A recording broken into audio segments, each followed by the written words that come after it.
ఏడాదికి మాత్రం 30,000 ఇస్తాము, మళ్ళీ విద్యా వైద్యం ఫ్రీ అంటాం. అట్లాగా తీసేసుకుని అట్లాగా వచ్చిన భూముల్లో నుంచి మిగుల్చుకున్నవన్నీ అమ్ముతాం.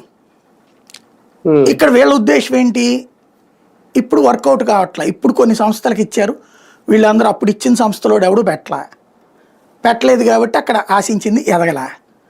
ఇప్పుడు ఇక మమ్మల్ని నమ్ముతారు, పెడతారు, కన్స్ట్రక్షన్స్ బిగిన్ అయిపోయినాయి. ఇక రేపు నెక్స్ట్ టర్మ్కి వచ్చేటప్పటికి జనాలందరూ ఎగబడిపోయేసి ఇక్కడికి వచ్చేస్తారు. తద్వారా పెరుగుతుంది. అందులో అప్పుడేంటి, inner ring road, outer ring road ఏది గట్ల ఆ రోజున. వాళ్ళు డిపిఆర్ అడిగితే కూడా ఇవ్వాల, చివరిలో బీజేపీతో గొడవ పెట్టుకుని. అదే నాశనానికి కారణమైంది. కన్స్ట్రక్షన్ బిగిన్ చేసేసి ఉంటే inner ring road, outer ring road కట్టేసి ఉండేది కేంద్రం. జగన్ ఇచ్చినా ఇవ్వబోయినా అది వెళ్ళిపోయేది డెవలప్మెంట్. వీళ్ళు ఆ రోజున డిపిఆర్ ఇవ్వకుండా ఆపారు, దాంతో ఆగిపోయింది. అదే 5 ఏళ్ల నాశనానికి అసలు కారణం. ఇప్పుడు ఇవన్నీ చేసేస్తున్నాం కాబట్టి ఇక అసలు ఇక తిరుగులేదు అనేటటువంటి నమ్మకంతో ఉన్నారు.